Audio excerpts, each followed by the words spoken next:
We're going to discuss the Endangered Species Act and how it is affecting agriculture and will affect agriculture in Ontario.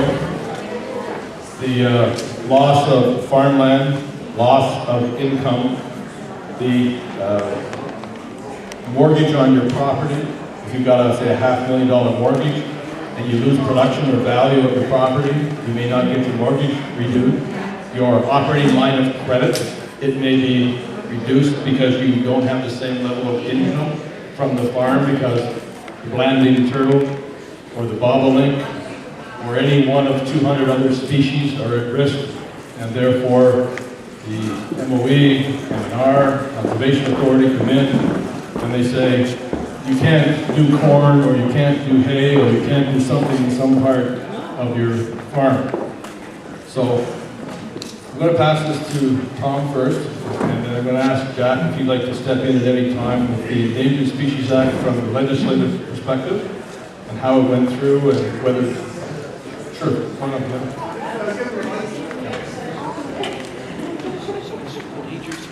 The Endangered Species Act affecting the agricultural industry in Ontario. Ask these gentlemen questions. You've got a lot of knowledge and a lot of information. Take advantage of it. You have to pay a lot of money to get what they've got. First thing first, I want to take exception to Jeff calling me a farming expert, because I have proof I'm not. Otherwise, I have more money. So we'll leave that one there, but I've been on it a long time. And this New Species at Risk Act is going to be enforced on farmers in 2014. It's going to be finally brought in unless Kathleen Wynne decides to back away from that as well. As you know, most of the farmers here, if they've been following it, the bobolink has become the poster child for the species at risk. And you won't be able to cut hay until after the 12th or the 20th of July on farm fields from now on, after this year. So anybody that's farming and has animals knows that hay after that time of the year is not much value for anybody to eat except for straw. So that's the problem. The beginning of this started when they started targeting farmers, saying they were reducing the numbers of bobolinks. So the science is all wrong, but they're blaming on the farms. Now, we have a lot of reasons for the bobolink disappearing. First of all, they're not native to Canada. They came here when the settlers came here, when they cleared the land. The other thing is, we're now planting a lot of acres to cash crop, and there's no place for the bobolinks to raise their young, so there's no hayfields. So the ones that are left are being more concentrated in the hayfields that are left. So with all the restrictions, with the slaughterhouses and ID programs and all that sort of thing that goes along with having animals, there are less and less animals husbandry going on in the farms because cash crop has become more prevalent.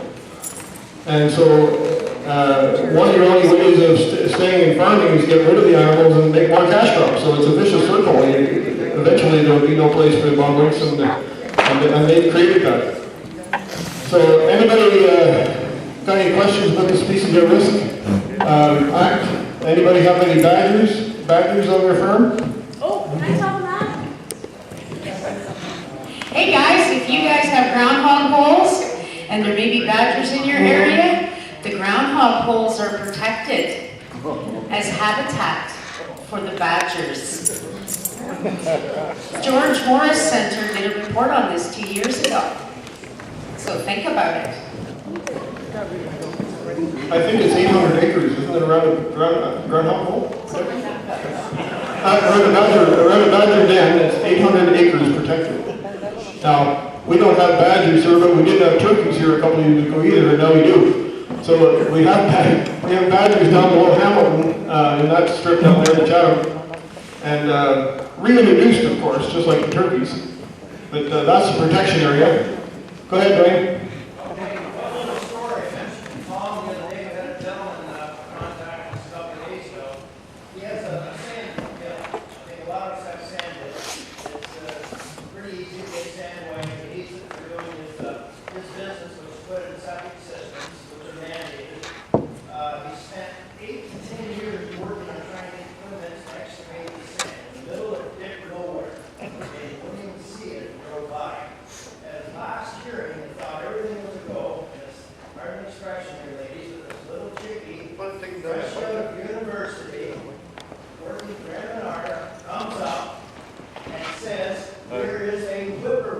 You're going to have to repeat it with the mic. Okay, I thought it was loud enough. You are me, Dwayne. This gentleman has worked for years, and it costs about $100,000 to get permits to take this sand off for his business, which is put in septic systems. At the very last hearing, this young lady, fresh out of university, bright and chipper, working for M&R, says, "Oh, there's a whippoorwill there." Denied. They had gone in at night because they'd seen the flashlights looking for evidence of species at risk. So meanwhile, this gentleman had spent the money prior to the whippoorwill being on the list.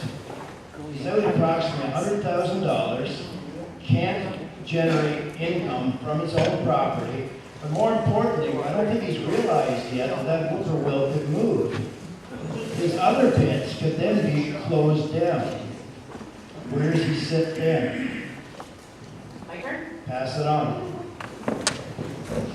Okay, Tom has asked me to speak to this. Actually, I just did a conference for the University of Guelph about 2 weeks ago. They wanted me to come down, and actually I spoke to a lot of government people about the patents. So now they're becoming aware. But I have to tell you the story about the two gravel pit guys, the two snakes and a turtle. Anyways, so you have two gravel pit guys. You have one on this side of the road and one on the other side of the road. Both of them supposedly had these two snakes and a turtle. One's a hog-nosed snake, the other one's a rattlesnake, and this turtle, I have no idea. But anyways, so M&R came along and told these two guys, you have these two snakes and a turtle, they're endangered species. If you sign on the bottom of this dotted line, you are going to have an employee trained on how to handle the two snakes and the turtle.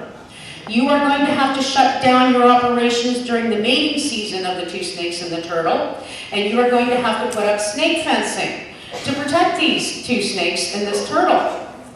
So the old boy on the one side of the road got his patent, and the other guy signed on the dotted line.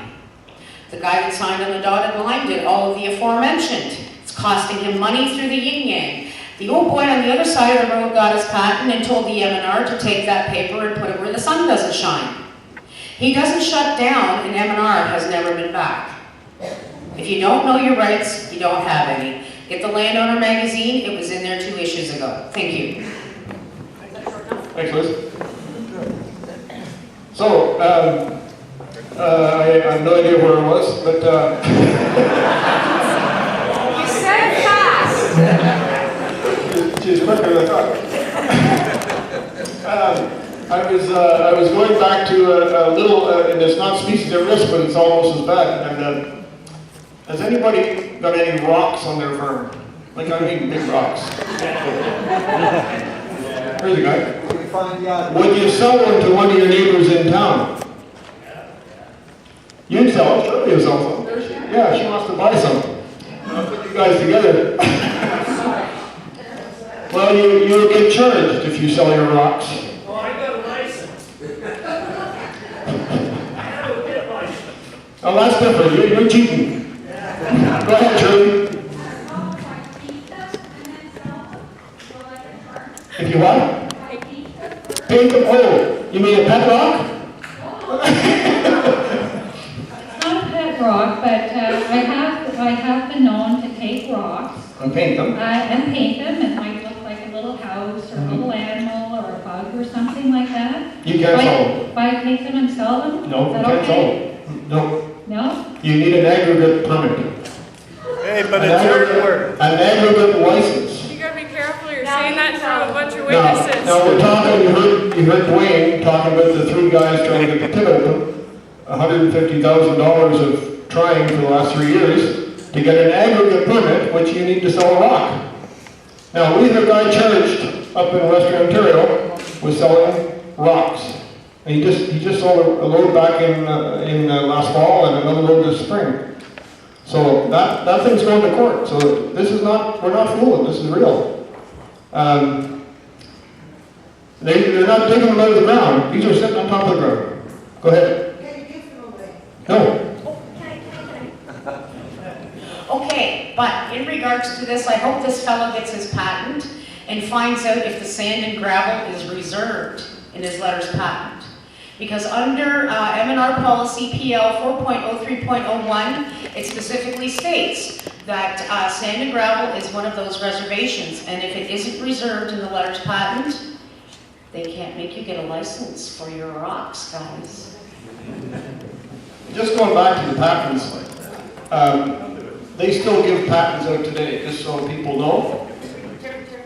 I'll give it to Terry, yeah.